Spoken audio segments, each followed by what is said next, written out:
आज उत्पत्ति एकादशी है। इस एकादशी के महात्म्य का हम श्रवण करें।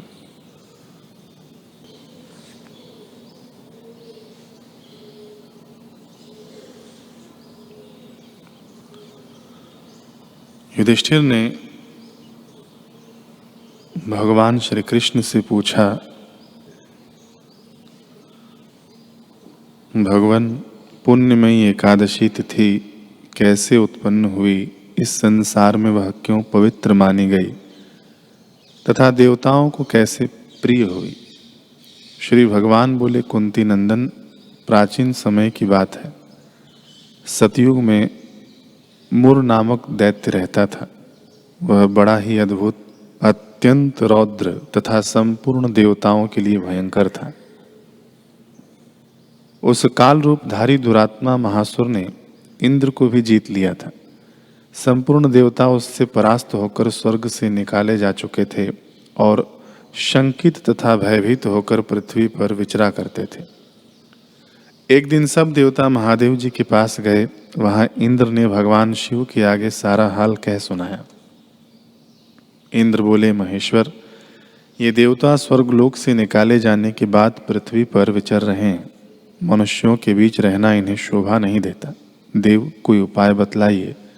देवता किसका सहारा लें। महादेव जी ने कहा, देवराज, जहाँ सबको शरण देने वाले, सबकी रक्षा में तत्पर रहने वाले जगत के स्वामी भगवान गरुड़ ध्वज विराजमान हैं, वहाँ जाओ। वे तुम लोगों की रक्षा करेंगे। भगवान श्री कृष्ण कहते हैं कि युधिष्ठिर, महादेव जी की यह बात सुनकर परम बुद्धिमान देवराज इंद्र संपूर्ण देवताओं के साथ क्षीर सागर में गए, जहाँ भगवान गदाधर सो रहे थे। इंद्र ने हाथ जोड़कर उनकी स्तुति की। इंद्र बोले, देव देवेश्वर, आपको नमस्कार है। देव, आप ही पति, आप ही मति, आप ही कर्ता और आप ही कारण हैं। आप ही सब लोगों की माता और आप ही इस जगत के पिता हैं। देवता और दानव दोनों ही आपकी वंदना करते हैं। पुंडरीकाक्ष, आप दैत्यों के शत्रु हैं। मधुसूदन, हम लोगों की रक्षा कीजिए। प्रभु जगन्नाथ, अत्यंत उग्र स्वभाव वाले महाबली मुर नामक दैत्य ने इन संपूर्ण देवताओं को जीतकर स्वर्ग से बाहर निकाल दिया है। भगवान देव देवेश्वर, शरणागत वत्सल, देवता भयभीत होकर आपकी शरण में आए हैं। दानवों का विनाश करने वाले कमल नयन, भक्त वत्सल, देव देवेश्वर जनार्दन, हमारी रक्षा कीजिए, रक्षा कीजिए। भगवान, शरण में आए हुए देवताओं की सहायता कीजिए। इंद्र की बात सुनकर भगवान विष्णु बोले, देवराज, वह दानव कैसा है, उसका रूप और बल कैसा है तथा उस दुष्ट के रहने का स्थान कहाँ है। इंद्र बोले, देवेश्वर, पूर्व काल में ब्रह्मा जी के वंश में तालजंग नामक एक महान असुर उत्पन्न हुआ था, जो अत्यंत भयंकर था। उसका पुत्र मूर दानव के नाम से विख्यात है। वह भी अत्यंत उत्कट, महापराक्रमी और देवताओं के लिए भयंकर है। चंद्रावती नाम से प्रसिद्ध एक नगरी है, उसी में स्थान बनाकर वह निवास करता है। उस दैत्य ने समस्त देवताओं को परास्त करके उन्हें स्वर्गलोक से बाहर कर दिया है। उसने एक दूसरे ही इंद्र को स्वर्ग के सिंहासन पर बैठाया है। अग्नि, चंद्रमा, सूर्य, वायु तथा वरुण भी उसने दूसरे ही बनाए हैं। जनार्दन, मैं सच्ची बात बता रहा हूँ, उसने सब कोई दूसरे ही कर लिए हैं।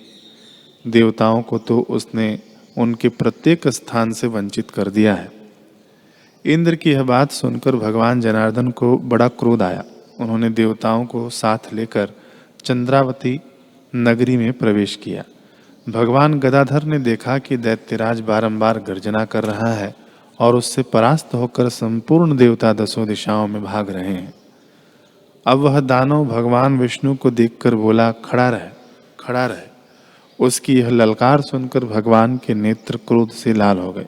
वे बोले, अरे दुराचारी दानव, मेरी इन भुजाओं को देख।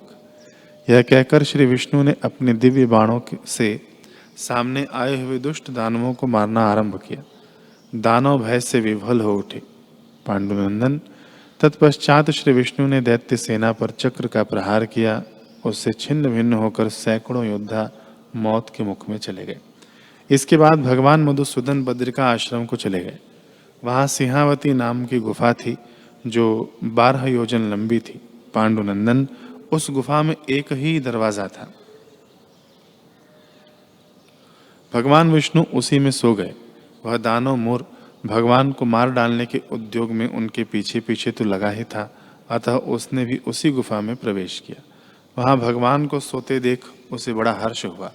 उसने सोचा, यह दानवों को भय देने वाला देवता है, अतः निस्संदेह इसे मार डालूंगा।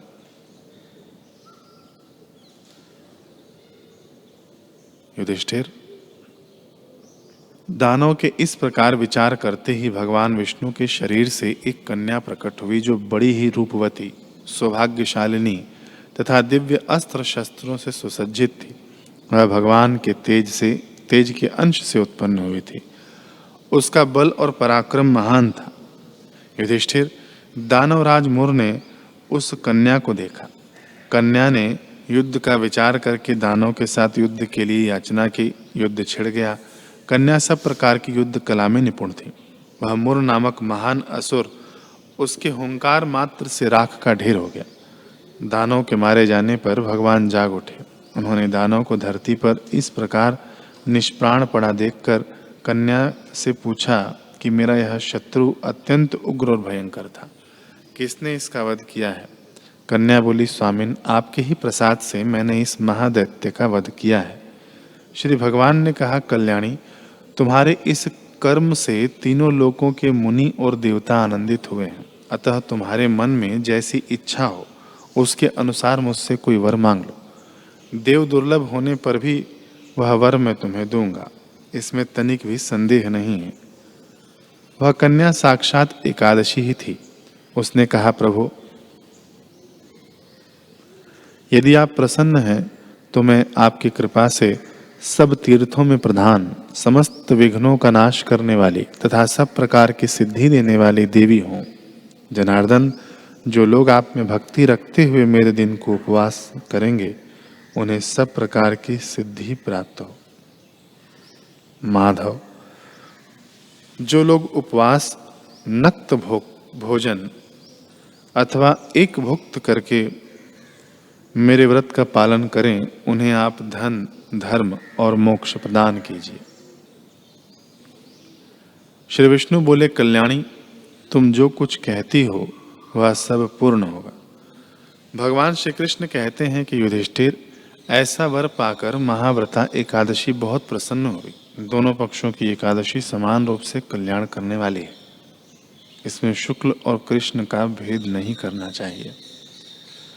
यदि उदया काल में थोड़ी सी एकादशी, मध्य में पूरी द्वादशी और अंत में किंचित त्रयोदशी हो तो वह त्रिस्पर्शा एकादशी कहलाती है।